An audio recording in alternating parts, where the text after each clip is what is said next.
Halo teman-teman, kembali lagi bersama saya di sesi curhat. Sesi curhat. Enggak, kita ngomongin beberapa pengalaman lah ketika di SMA dan ketika saya sudah lulus kuliah di jurusan fisika. Ada beberapa pengalaman sih yang membuat anak-anak mungkin sebenarnya itu mudah belajar fisika atau lebih mudah memahami konsep fisika dengan rumus-rumus yang diberikan guru-gurunya. Hanya saja menurut saya, kalau saya dulu itu bingungnya adalah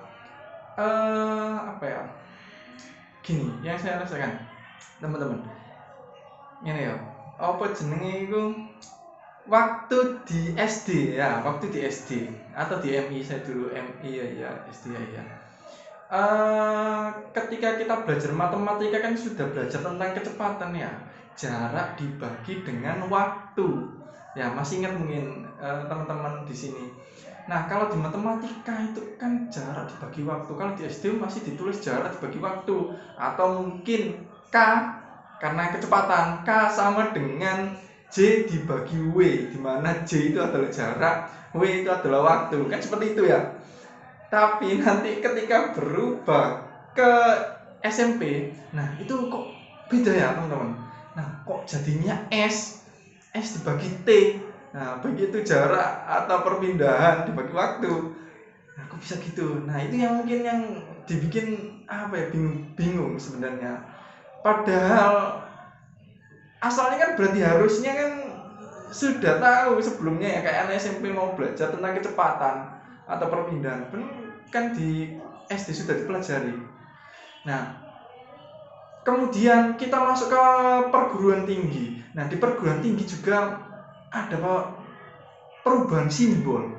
Misalkan jarak tadi diganti dengan distance, kemudian jarak diganti perpindahan diganti displacement.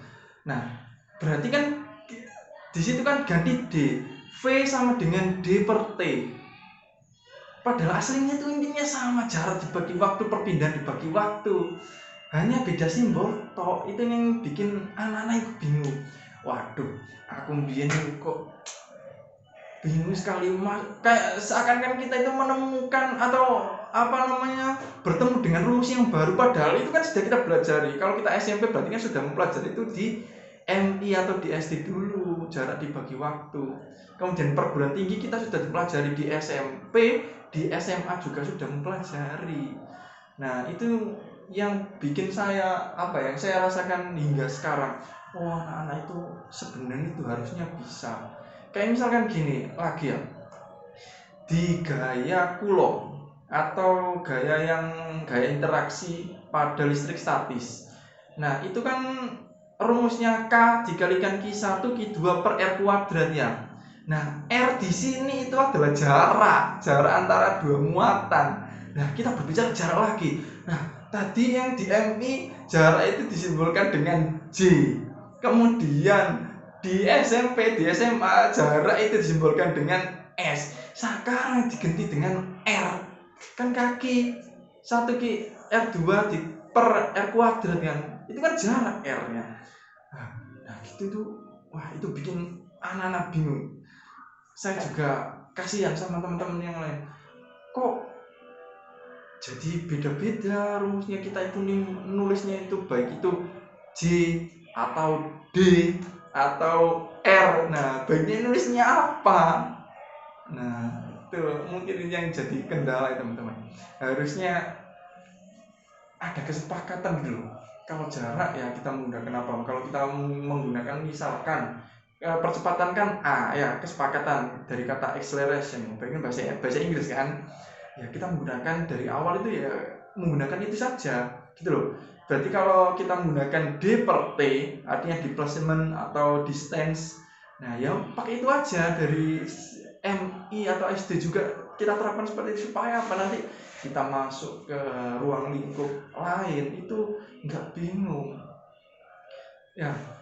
Kayak misalkan kita kolaborasi antara matematika dengan fisika, kalau kita berbicara tentang L, L ya, L berarti kan dimensi, huruf L, simbol L lah.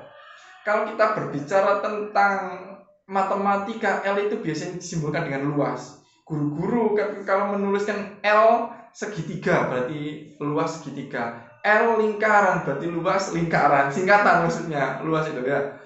Tapi kalau kita mau membicarakan tentang fisika, L itu simbol dari atau dimensi dari panjang. Nah, sedangkan luas itu bukan L kalau di fisika. Fisika kan menggunakan A, area. Nah, itu teman-teman. Makanya kadang saya itu juga kasihan sama adik-adik saya, teman-teman saya. Kok kayak kesulitan belajar fisika? Gimana? Oh, ternyata kalau saya lihat ya dari pengalaman saya memang ya ada perbedaan itu loh.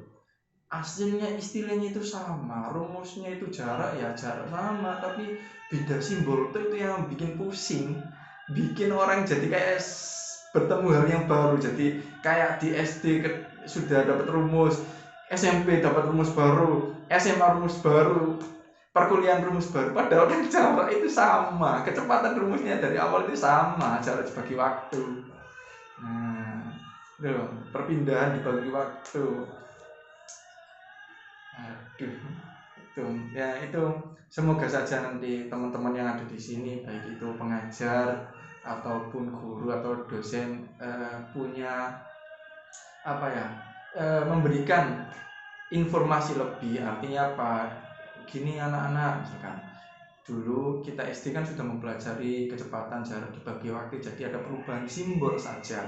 Karena memang kalau saya lihat di perkuliahan kan bahan literasinya adalah menggunakan bahan bahasa Inggris, bukan bahasa Indonesia. Jadi bukan lagi J dibagi W, jarak dibagi waktu lagi.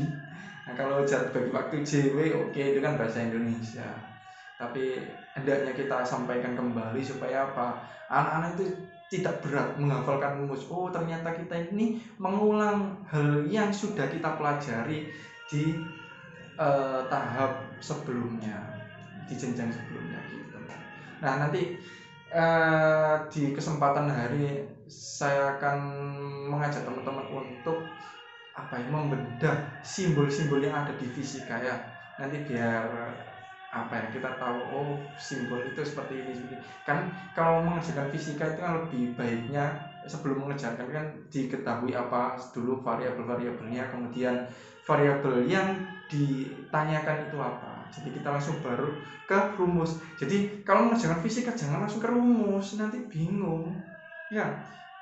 Nah, jadi nanti ini pakai rumus 1, rumus 2, atau rumus ketiga ya.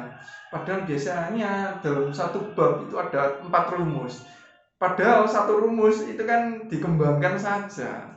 Nah, itu teman-teman. Jadi hendaknya kita membiasakan diri lah mengerjakan baik itu fisika, matematika, atau pelajaran yang lain, kimia mungkin ya. Yang ada perhitungannya itu kita tulis diketahui dulu, baru kita masuk ke rumus. Bahkan pengalaman saya dulu di sekolah saya itu kalau menuliskan diketahui saja sama ditanyakan saja itu sudah dapat poin. Meskipun tidak sampai runut sampai hasilnya tidak dapat poin, kan udah biasa. Nah, gitu aja. Jadi kita minimal ada poin di situ lah. Oke teman-teman, oke. Ya, alhamdulillah. Mungkin itu saja hari ini curhat saya.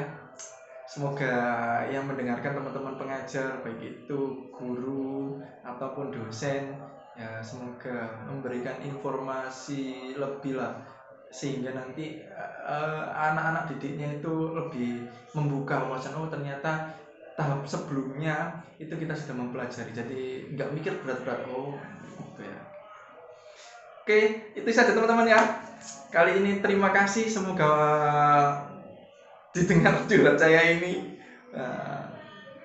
Terima kasih. Bye bye.